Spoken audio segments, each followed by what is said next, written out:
आप सभी का स्वागत है। अंतरिक्ष में मानव का पहुंचना अपने आप में एक उपलब्धि थी, लेकिन इस रोमांच में और इजाफा हो गया जब एक जानवर भी अंतरिक्ष की सैर करने चला गया। अंतरिक्ष में जाने वाले इस पहले पशु का नाम लाइका है। लाइका एक मादा श्वान थी। वो रूस की थी। वर्ष 1957 में लाइका को रूस ने स्पुतनिक 2 यान में सवार करके अंतरिक्ष की यात्रा पर भेज दिया था। इस लिहाज से उसकी यात्रा रोमांचक और ऐतिहासिक थी, लेकिन उसकी यात्रा का दुखद पहलू यह है कि वो जीवित वापस नहीं लौट सकी। उसकी मौत का कारण विमान में तापमान का अत्यधिक बढ़ जाना था। लाइका के अवशेष के साथ स्पुतनिक 2 14 अप्रैल 1958 को दोबारा दाखिल होने के समय टुकड़ों में बट गया। इस घटना के होने तक यान ने तब तक पृथ्वी के 2570 चक्कर लगाए थे। असल में इस यान में ही तकनीकी खामी थी। उसे सुरक्षित वापसी को देखते हुए ठीक से तैयार नहीं किया गया था।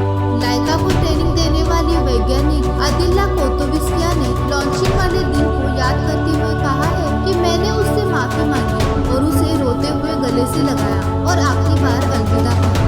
लाइका को स्पेस ट्रेनिंग देने वाली वैज्ञानिक ने कहा कि उससे पहले भी कई डॉग्स पर प्रयोग किए गए।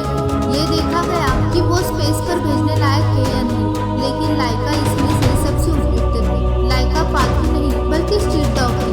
जब उसे मिशन के लिए लाया गया तो वो 3 साल की थी और उसका वजन 6 किलो था। वैज्ञानिक ने कहा है कि मेल डॉग के बजाय फीमेल डॉग को हमने इसलिए चुना क्योंकि उन्हें रहने के लिए कम जगह चाहिए होती है। लाइका का स्वभाव काफी विनम्र था और उसके चेहरे पर मजाकिया हाव भाव उभर आते थे। इस अंतरिक्ष मिशन के बाद वैज्ञानिकों में जानवरों पर स्पेस परीक्षण पर बहस भी चली। बहुत वर्षों के बाद 2008 में रूस ने लाइका को श्रद्धांजलि देते हुए एक स्मारक बनाया गया, जिसमें एक कुत्ता रॉकेट के शीर्ष पर बैठा हुआ नजर आता है। लाइका एक सोवियत अंतरिक्ष कुत्ता था जो अंतरिक्ष में पहले जाने वाला जानवरों में से एक था, जो पृथ्वी की परिक्रमा करने वाला पहला जानवर था। मॉस्को की सड़कों से भटकने वाली लाइका को सोवियत अंतरिक्ष यान स्पुतनिक 2 के रहने के लिए चुना गया था। लाइका के मिशन के समय जीवित प्राणियों पर अंतरिक्ष उड़ान के प्रभाव के बारे में बहुत ही कम जानकारी थी और डे ऑर्बिट की तकनीक तब तक विकसित नहीं हुई थी। इसलिए लाइका के जीवित रहने की कोई उम्मीद कभी नहीं की गई। कुछ वैज्ञानिकों का मानना था कि मनुष्य प्रक्षेपण या अंतरिक्ष की स्थितियों से बचने में असमर्थ होगा। इसलिए इंजीनियरों ने जानवरों की उड़ान को भविष्य में होने वाले मानव मिशन के लिए आवश्यकता के रूप में इसे देखा था।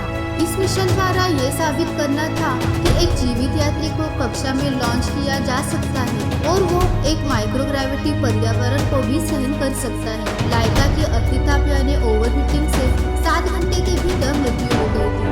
संभवतः केंद्रीय आल-सेवी निर्वाहक के पेलोड से अलग होने में विफलता कारण हो सकता है। लाइका का स्मारक उस सैन्य अनुसंधान सुविधा के पास बनाया गया है जहां लाइका को अंतरिक्ष में जाने के लिए तैयार किया गया था। जब स्पुतनिक 2 यान अंतरिक्ष में पहुंच गया था तो सोवियत संघ ने दुनिया को इसकी कामयाबी को बढ़ा चढ़ाकर बताया था। ये बताया गया था कि अंतरिक्ष में लाइका 1 हफ्ते तक आराम से रही। 2002 में ये बात सामने आई कि लाइका को अंतरिक्ष में पहुंचने के 7 घंटे के भीतर ही घबराहट और गर्मी से मौत हो गई थी। आवारा कुत्तों को अच्छा खाना पीना और ट्रेनिंग देकर स्पेस मिशन के लिए तैयार किया जाता था। स्पुतनिक 2 के 3 साल बाद सोवियत संघ के कुत्तों ने अंतरिक्ष में एक और बड़ा कारनामा कराया। 19 अगस्त 1960 को बेल्का और ट्राइका नाम के 2 कुत्ते, 2 चूहों, एक खरगोश और कुछ मधुमक्खियों के साथ अंतरिक्ष की सैर पर भेजा गया। इससे 2 अलग अलग जानवरों से मिले आंकड़ों की तुलना करने में मदद मिलती। इन सभी जानवरों को स्पेस सूट पहनाकर भेजा गया था।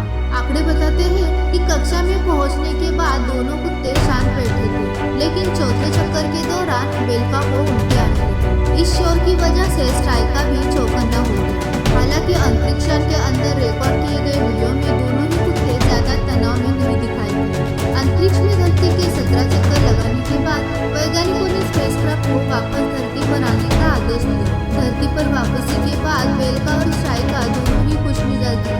इसके बाद सोवियत संघ के ये स्पेस कुत्ते दुनिया भर में मशहूर हो गए। ये कई टीवी शोज में भी शामिल हुए। दूसरे देशों में भी इनके नाम पर डाक टिकट और पोस्टर छापे गए।